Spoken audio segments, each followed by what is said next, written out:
invitación.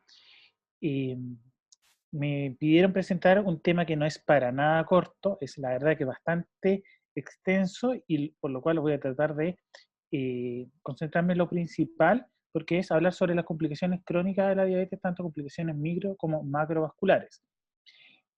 Primero, obviamente, parto declarando mis conflictos de intereses asociados y vamos a hablar un poco sobre cuál es la meta del control metabólico, por qué es importante ir a evaluar las complicaciones asociadas a los pacientes con diabetes, que no solamente la glicemia como valor, sino que hay otras cosas asociadas. ¿Cuáles son las complicaciones microvasculares? Las tres clásicas.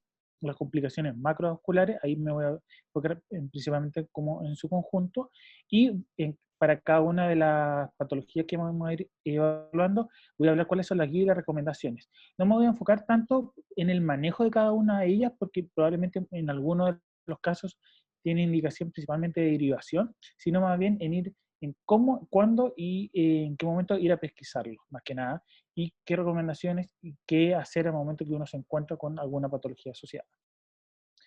Entonces, las complicaciones crónicas de la diabetes propiamente tal son una consecuencia o de una enfermedad que viene expresándose hace varios años.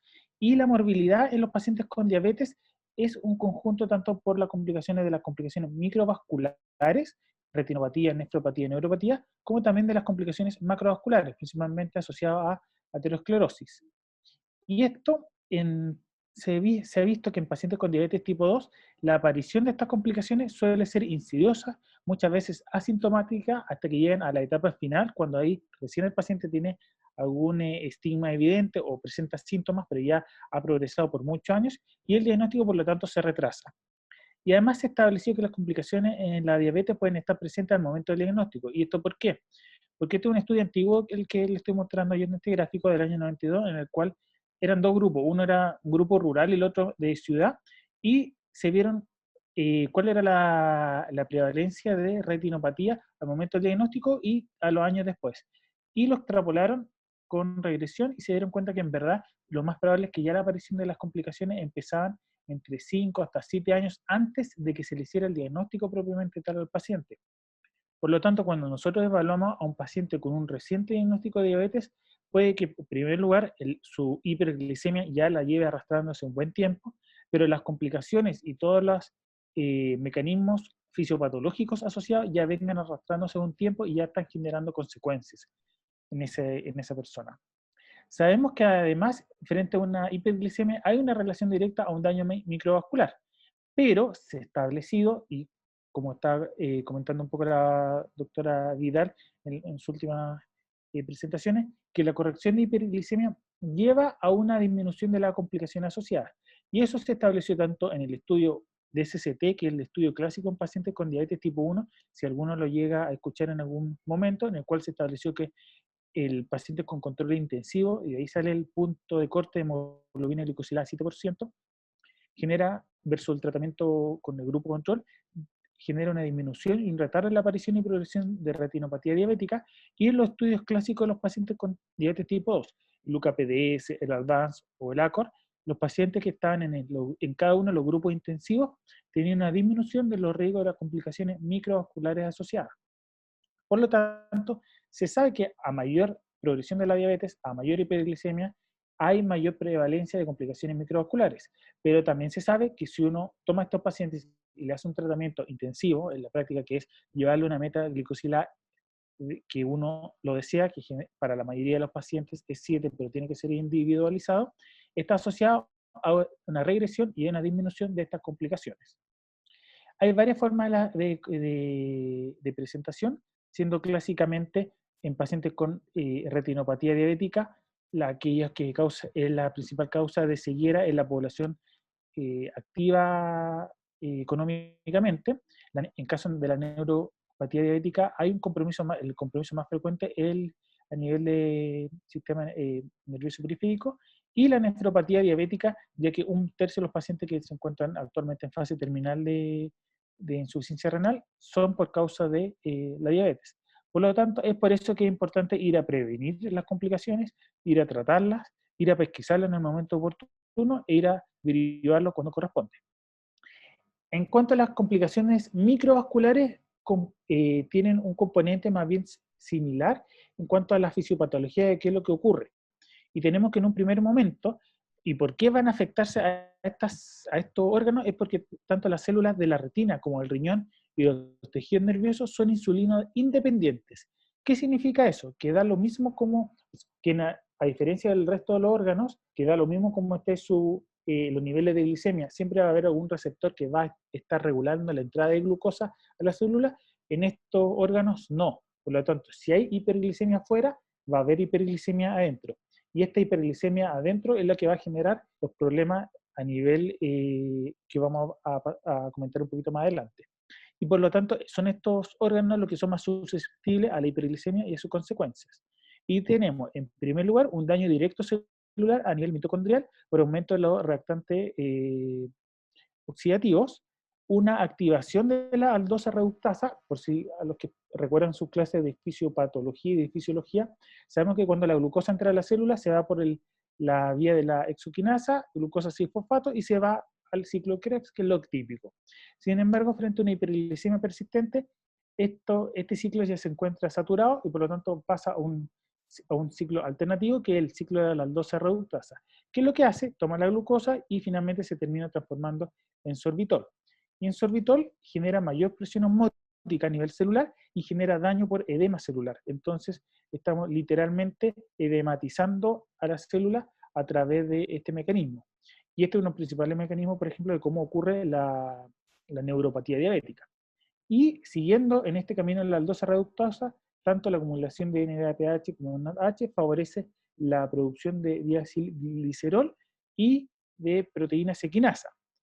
¿En qué interfiere esta proteína? Es que va a favorecer a la isquemia, a una disminución del flujo capilar, y aumenta los factores de crecimiento vasculares y aumenta el riesgo de vasodeneoformación, que es otro de los mecanismos de, por ejemplo, lo que pasa en la retinopatía diabética. Y para terminar, como dentro de los clásicos mecanismos fisiopatológicos, tenemos que hay un aumento de la producción de productos de glicación avanzada, que en la práctica lo que significa es que todas nuestras proteínas que están con la clásica configuración terciaria cuaternaria se empiezan a deformar producto de esta glicolización que están recibiendo dado por la hiperglicemia persistente. Y eso va a generar cambio en la estructura proteica, cambio en la permeabilidad de membrana, mayor riesgo de filtración y de liberación de contenido y alteraciones también en la estructura celular y de todo lo que lo protege. Y que en el caso, por ejemplo, del sistema nervioso, las capas de mielina. Y además, esto es lo que ocurre en general en los pacientes con diabetes, tanto tipo 1 tipo 2. Y este mecanismo fisiopatológico lo comparten en ambos tipos de diabetes. Pero además en los pacientes con diabetes tipo 2, el efecto propio de la resistencia a la insulina genera disfunción endotelial, genera aumento también de estos factores que favorecen los vasos de neoformación y presentan una dislipidemia heterogénica. Y esta dislipidemia heterogénica genera un fenotipo que es muy aterotrombótico y con mayor riesgo de complicaciones, además macrovasculares que se van combinando. A continuación voy a enfrentar cada una de las tres complicaciones microvasculares clásicas, que son la retinopatía, la nefropatía y la neuropatía. Principalmente sobre la retinopatía diabética. En diabetes es la causa más frecuente de pérdida de visión por causa evitable en edad productiva.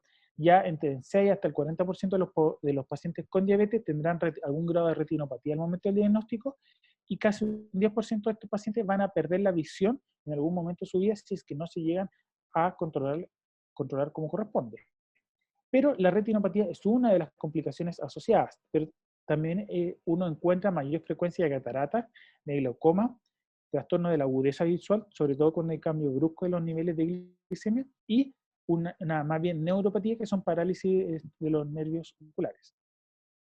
¿Cuáles son los factores de riesgo asociados al desarrollo de la retinopatía diabética? Como bien lo expliqué en la fisiopatología, el mal control glicémico, que significa una hiperglicemia persistente, alteración de la presión, del colesterol.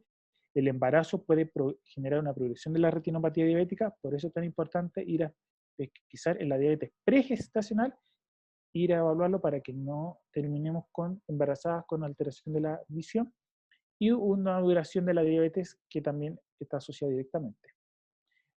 Esto es principalmente para entenderlo, ¿no? Y para repasar el por qué ocurren algunos fenómenos. En general, cuando nosotros lo que tenemos en la retina es que los vasos arteriolares y los capilares se encuentran cubiertos por el pericito que va a proteger estos vasos. Sin embargo, empiezan a generar una muerte del pericito y la membrana basal empiezan a ser más permeables. Con lo consecuente, comienzan a salir exudados serios. Eso va a significar de a poco formación de tanto de microhemorragia y microneurisma. Estos microneurismas se empiezan a romper, va a generar oclusión capilar, va a generar microtrombo y va a llevar a isquemia retinal. Y obviamente que la isquemia retinal, cuando compromete ciertos sectores de la retina, puede llevar, sobre todo a nivel de la fibra nerviosa, va a llevar a la formación de exudado algodonoso que pueden afectar directamente la visión. Y en la fase final, dado que hay compromiso vascular, con vasos que normalmente debiesen haber, se van a encontrar con isquemia o con microhemorragia, que va a ser el cuerpo como mecanismo de compensación, va a liberar estos factores de crecimiento y se van a formar nuevos vasos. El problema es que estos nuevos vasos van a crecer en forma desordenada, en forma desproporcionada y además con un mayor riesgo de hemorragia. Por lo tanto, es aquí donde se forma la hemorragia vítrea. ¿Cuál es el problema cuando uno ve como el mecanismo fisiopatológico detrás de esto? Es que la hemorragia vítrea es la fase terminal. Por lo tanto, si nosotros llegamos con un paciente que llegó con una hemorragia vítrea, es porque probablemente venía con una retinopatía de varios años de evolución que o no se controló o que nosotros no fuimos capaces de ir a pesquisar en el momento correcto. Por lo tanto, es importante destacar dos cosas. Uno, que los síntomas aparecen en la fase tardía. Y dos, que es por eso que uno debe tener un control preventivo para ir a encontrarlo antes que empiecen a aparecer estos síntomas o estos hallazgos en verdad, o si que lleguen a aparecer, que sean lo más temprano como para ir a tratarlos.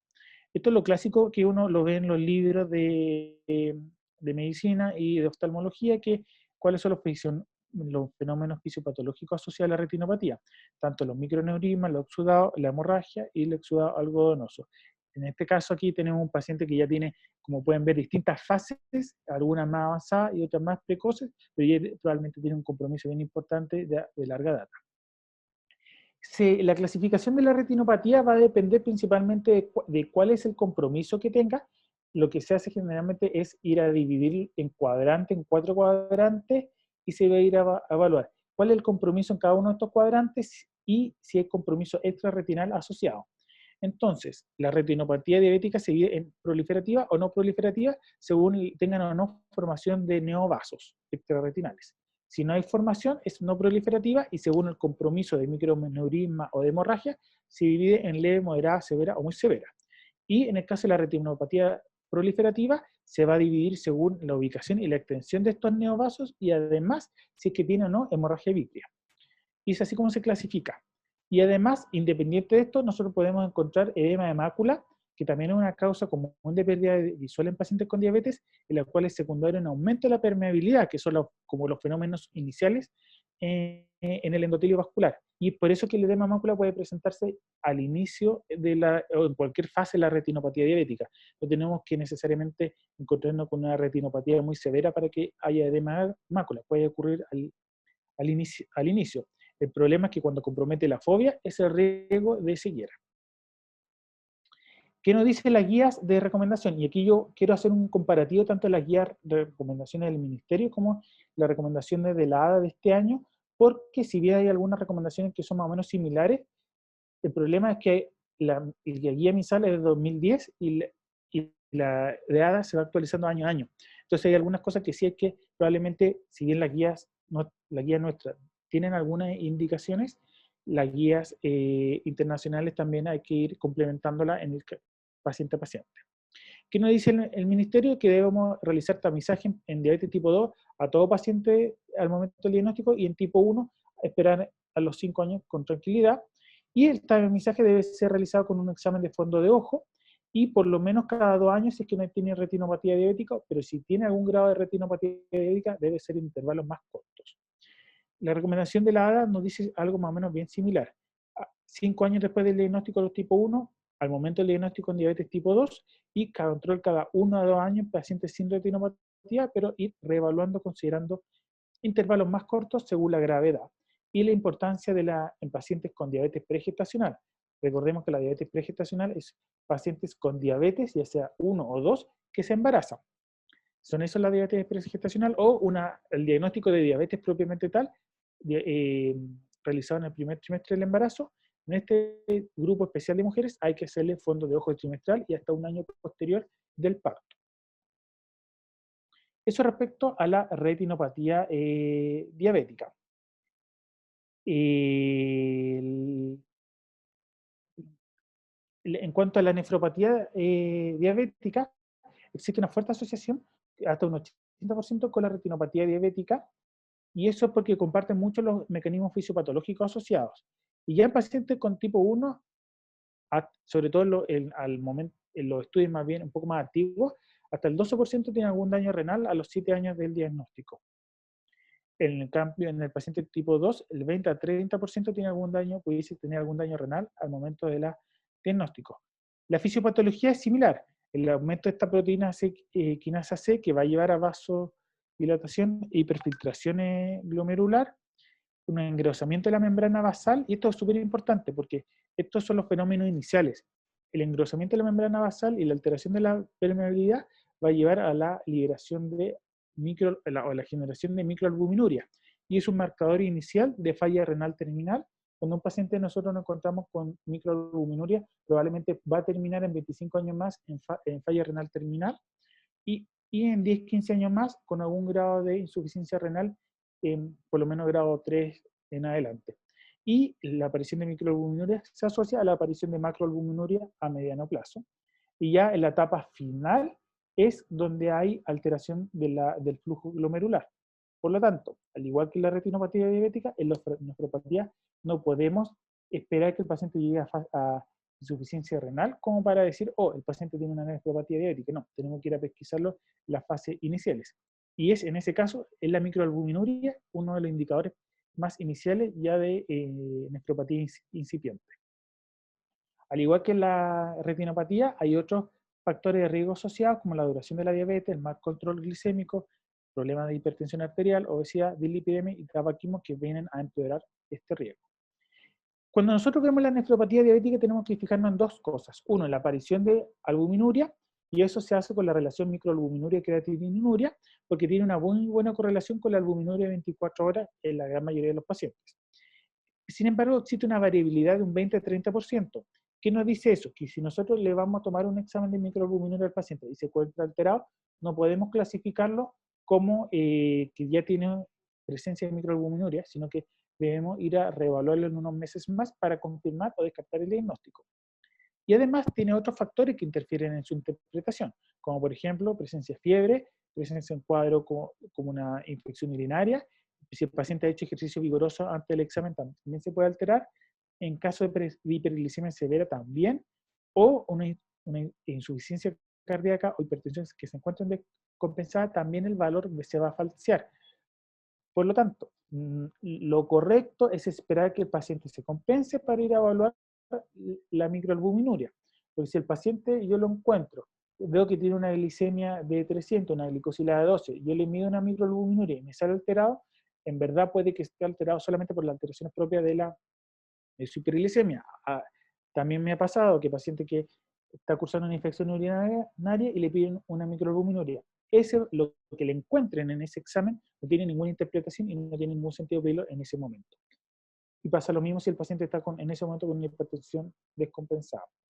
Por lo tanto, lo que nosotros tenemos que hacer, por ejemplo, al momento de encontrarnos con un paciente, es ir a compensar al paciente y después, una vez que está compensado, ir a evaluar si ya con estos valores el paciente tiene algún grado de nefropatía asociada o no. Y en segundo lugar, se ve la función renal directamente a través de la velocidad de filtración glomerular por creatinina plasmática, y la recomendación americana es que tenemos que usar la fórmula de la CKD-EPI para estimar su velocidad de filtración glomerular. Ya cuando está bajo 60 es anormal, y en base a esta suma de factores ir a evaluar en qué fase se encuentra el paciente.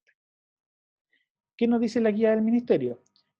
Que paciente hay que evaluarlo al inicio y anualmente con proteína en orina y creatinina en plasma, y si no hay proteinuria, uno puede ir a ver una albúmina en orina.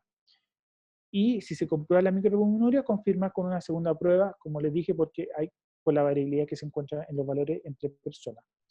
Y aquí yo sujeto con una velocidad de filtración menor a 30 o con rango que se encuentra en rango de proteinuria, deben ser sí o sí evaluados de forma precoz con un especialista. ¿Qué nos dice la recomendación de la ADA? Prácticamente lo mismo. Evaluación con microalbuminuria y función renal, por lo menos anual en el momento del diagnóstico en diabetes tipo 2, y en presencia de albúmina urinaria más de 300, aquí era, perdón, no es 30, 300, y una velocidad de filtración bajo 60, por lo menos deberían controlarse 2 veces al año. No, aquí era bajo 30, perdón, sobre 30.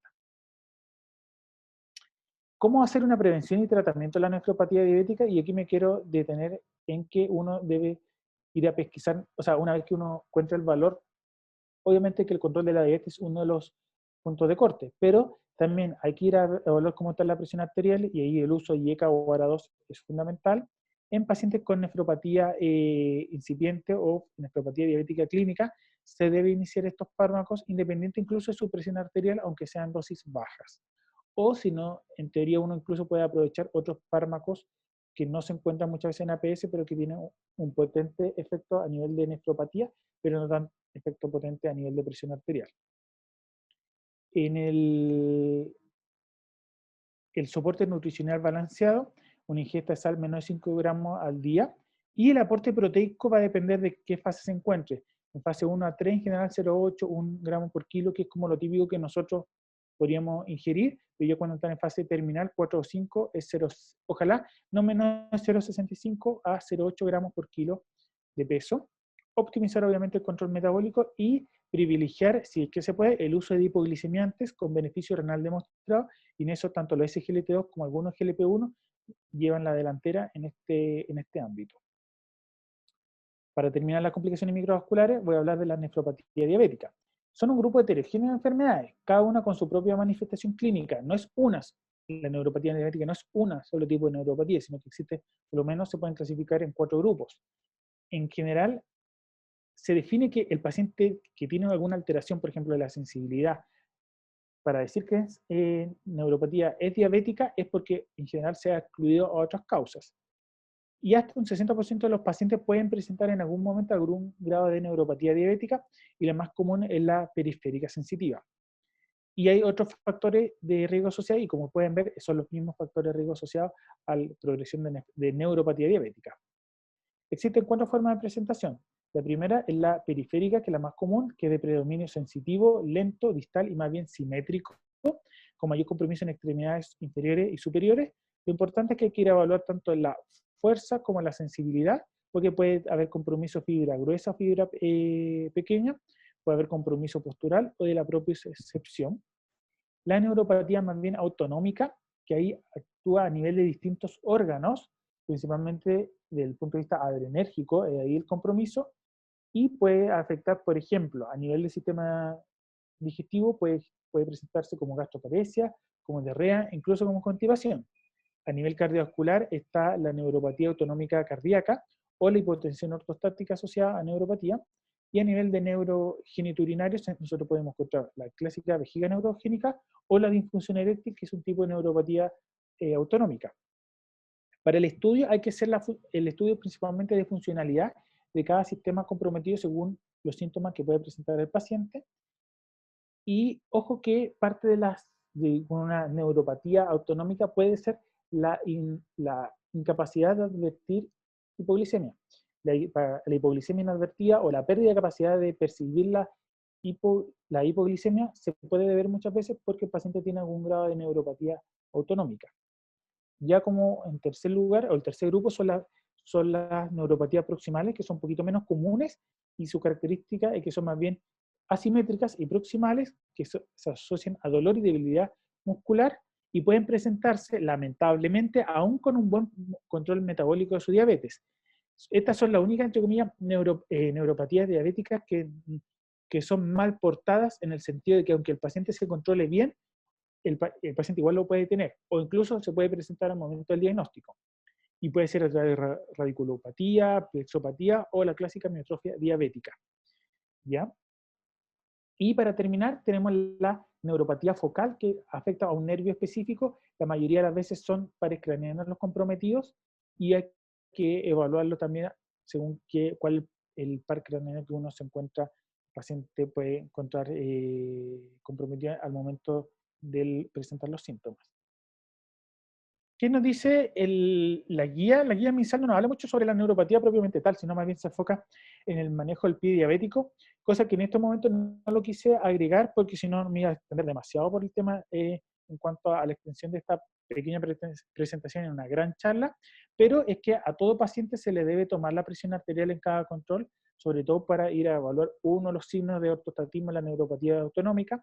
Hay que ir a preguntarle también, si bien no lo dice la guía propiamente tal, pero hay que preguntarle si está presentando hipoglicemia inadvertida, porque también puede ser un signo de neuropatía autonómica, y por lo menos una vez al año se debe examinar los pies en forma intensiva a los pacientes. ¿Qué nos dice la guía ADA? Es que la recomendación, en los mismos tiempos, al momento del diagnóstico y a los 5 años, en diabetes tipo 2 y 1 respectivamente, para la polineuropatía simétrica distal se debe incluir una evaluación temprana que incluya sensibilidad y vibración. La sensibilidad se puede ver con monofilamento y la vibración se ve con el diapasón. Y obviamente para disminuir los riesgos asociados a úlceras y amputaciones, uno debe ocupar monofilamento, porque si hay monofilamento alterado, en general ya es porque el paciente tiene alto riesgo de úlceras y de amputación a largo plazo. Esto respecto a las complicaciones microvasculares asociadas a la diabetes. Respecto a las complicaciones macrovasculares, nosotros nos encontramos que son las enfermedades como cardiopatía coronaria, accidente cerebrovascular y enfermedad arterial oclusiva periférica. Las complicaciones macrovasculares pueden ser responsables hasta de 3 de cada 4 muertes asociadas a los pacientes con diabetes. Y tener diabetes ya aumenta por 3 veces el riesgo de infarto. Por lo tanto, nuestros pacientes, si bien quedan con algún grado de ceguera, pueden quedar con insuficiencia renal, pero además, alto porcentaje de estos pacientes se pueden morir de un accidente vascular o un infarto asociado. Por eso es importante ir a hacer una evaluación del riesgo de estos pacientes. Los factores son más bien, quiero decir, multifactoriales, entre ellos ir a evaluar la disfunción endotelial y vasoconstricción. Hay un fenómeno como la activación plaquetaria que también y mecanismos protrombóticos que van a llevar a mayor riesgo cardiovascular. El efecto de la resistencia a la insulina lleva a generación de productos asociados a inflamación, a interleuquinas y citoquinas proinflamatorias. La dislipidemia heterogénica, que clásicamente se ve en diabetes tipo 2, ayuda a contribuir a la generación de estos fenómenos aterotrombóticos, y la especie reactante de oxígeno también están aumentados tanto por la resistencia a la insulina como por otros mecanismos. Por lo tanto, en pacientes con diabetes tipo 2 principalmente, porque en tipo 1 más bien por la secundaria de la hiperglicemia, pero en el tipo 2 nosotros tenemos que la hiperglicemia, la resistencia a la insulina, el sobrepeso, la obesidad, la dislipidemia, todo eso va sumando los factores que hacen que los pacientes tengan mayor eventos cardiovasculares. En caso de cuáles son los factores de riesgo asociados a la enfermedad cardiovascular, se sabe que a menor hiperglicemia disminuye el riesgo cardiovascular. Y eso se sabe desde los estudios clásicos que cuando se prosiguieron a mayor largo tiempo, lograron evidenciar que una caída de 1 punto de la hemoglobina glicosilada disminuye un 21% de la mortalidad asociada. En caso de la hipertensión arterial también, cada 10 miligramos de mercurio disminuye el 12% del riesgo relativo asociado a complicaciones, pero con un límite de presión arterial de 120 de sistólica. Si uno va bajando la presión arterial sistólica o es mucho más estricto o mucho más intensivo, va a aumentar el riesgo de mortalidad. Ya la presencia de microalbuminuria es un marcador independiente de riesgo cardiovascular en sí. La dislipidemia, que está jugando un rol aterogénico, ya que recordemos que la dislipidemia del paciente con diabetes tiene un HDL disminuido, un LDL pequeño, denso, aumentado, y una hipertrigliceridemia asociada. Y el tabaquismo, si es que el paciente, además de tener diabetes y obesidad, fuma, tiene mayor riesgo de mortalidad cardiovascular, y además eso disminuye el HDL. Cuando uno se pregunta entonces, bueno, los pacientes con diabetes, ¿de qué tanto riesgo tienen para enfermedad cardiovascular? Uno tiene que ir a ver las guías. ¿Qué nos dicen las guías? Y en ese sentido son bien sencillas, en que ya nos dice que todos los pacientes con diabetes, independiente que el tiempo que tenga de evolución o qué otros factores asociados puede tener, son de alto riesgo. Por lo tanto, cuando nosotros vemos un paciente con diabetes, por definición, por nuestra guía de consenso, es un paciente de alto riesgo. Por lo tanto, tengo que yo ir a objetivar mi meta de colesterol en base a que es de este grupo. Las guías internacionales clasifican a los pacientes con diabetes de repente en alto riesgo o muy alto riesgo. Nosotros no tenemos un alto o muy alto riesgo, sino que simplemente un alto riesgo. Y la guía de Framingham en sí no corren para estos pacientes porque ya son del grupo, si tienen diabetes no hay que aplicarle guía de Framingham porque ya tienen alto riesgo por definición. ¿Cuáles son los objetivos de control de los factores de riesgo cardiovascular asociados en este grupo de pacientes? Y aquí yo me quiero detener a las dos guías. Una, la guía del MinSal del 2010 y la otra, la guía del MinSal 2014. ¿Qué nos dice la guía del MinSal 2010? Ojo con el colesterol, LDL bajo 100, triglicéridos bajo 150 y con una presión arterial bajo 130, 80 y un control metabólico, ojalá con una hemoglobina glicosilada bajo 7%. ¿Qué nos dice la guía del 2014? La verdad es que tenemos que ser mucho más estrictos en el objetivo de colesterol LDL. Cuando yo me encuentro con un paciente y quiero evaluar su riesgo cardiovascular, yo tengo dos posibilidades. O veo el colesterol LDL o el paciente tiene unos triglicéridos tan altos que no me van a salir informado el colesterol LDL y tengo que ver el colesterol no HDL. Es en estos valores lo que yo me tengo que fijar para establecer mi meta y riesgo cardiovascular. Y la indicación es llevar, ojalá, a LLL bajo 70 o disminuirlo por sobre el 50% de su valor lo más posible. El tratamiento sigue siendo como primera línea las estatinas, pero hay otros tratamientos también asociados que pueden ayudar a disminuir el colesterol. En cuanto a la hemoglobina glicosilada, si bien la indicación es 7% y la depresión arterial es bajo 140-90, hay que tener ojo con pacientes con pacientes de alto riesgo, porque si tienen, porque la hemoglobina glicosilada y la hipertensión tienen que ser individualizadas según cada caso. ¿Qué nos dicen las recomendaciones en general, así como del MinSal? Es que si bien es cierto, el riesgo cardiovascular de los pacientes con diabetes es variable a nivel internacional, se ha optado por clasificarlo a todos como de alto riesgo. ¿Por qué? Porque el objetivo es disminuir la morbimortalidad asociada a este grupo. En segundo lugar, al paciente hay que ir a evaluarlo al inicio, pero también hay que ir reevaluándolo en forma constante porque recuerden que puede ir cambiando su riesgo cardiovascular. Puede que a lo mejor una persona de 60, 65 años tiene un LDL de 80, ha costado un montón bajarle el LDL, pero no sé, se infarta, quizás su riesgo cardiovascular es distinto. En general, ya un paciente con diabetes ya tiene alto riesgo, diabetes infartado tiene aún más alto riesgo, por lo tanto hay que ser mucho más intensivo en el tratamiento.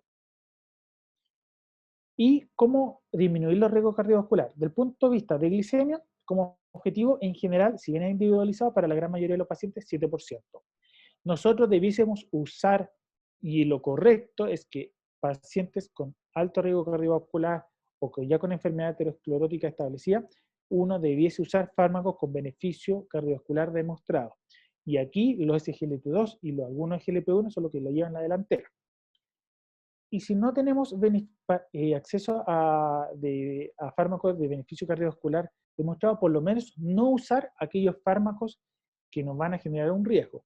Y ahí, ¿cuáles son? La sulfonilurea, lamentablemente, que yo sé que a nivel primario cuesta entonces sacarlo, pero pacientes de alto riesgo cardiovascular, dejarle sulfonilurea es un flaco favor. Y si no tenemos beneficio cardiovascular, por lo menos que usemos fármacos con seguridad cardiovascular. Son dos cosas distintas. Una cosa es el beneficio cardiovascular y otra cosa es la seguridad cardiovascular. Beneficio significa que si yo uso un medicamento, a mí me asegura que el paciente va a tener mejores outcomes. La seguridad cardiovascular me va a decir que no va a tener peores outcomes del punto de vista cardiovascular. Y los DPP-4, en la gran mayoría, excepto saxagliptina, Y en cuanto a la insulina, la que está demostrada es de Gludec, son las que tienen seguridad cardiovascular demostrada. Respecto al manejo de la dislipidemia, meta bajo 70 miligramos de decilitro, dice porcentaje, pero miligramos de decilitro, o una reducción del sobre 50% de su valor, y la indicación de fibratos es exclusivamente si tiene triglicéridos sobre 500 o pacientes de muy alto riesgo cardiovascular y que mi meta de LDL todavía no ha llegado a mi objetivo.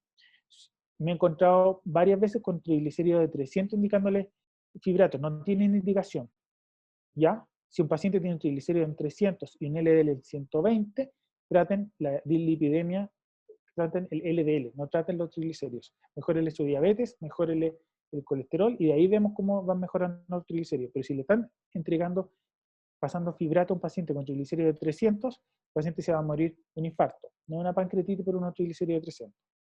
¿Ya? En el caso de pacientes con hipertensión arterial, pacientes de muy alto riesgo, presión bajo 130-80 o con riesgo cardiovascular moderado o bajo, presión bajo 140-90 y uso de IECA o ARA2 como primera alternativa, más orden, obviamente, la alimentación. Uso de antiplaquetario, la famosa indicación de aspirina, va a depender de caso a caso.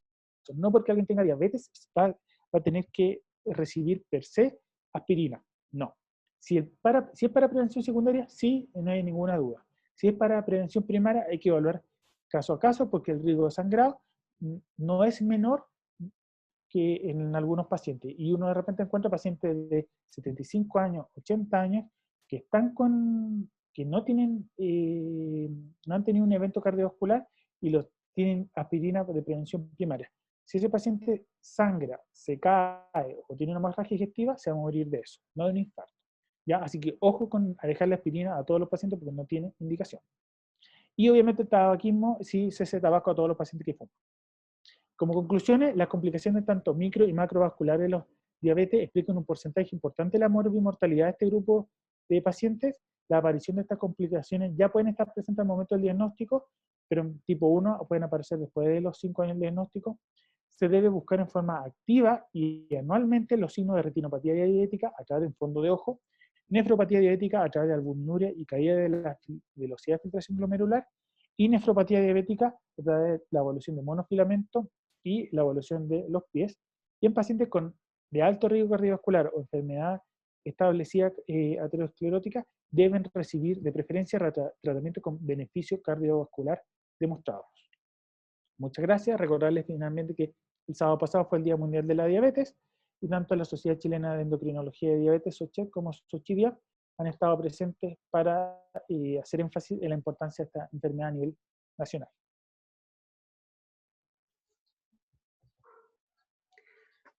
Muchas gracias, doctor.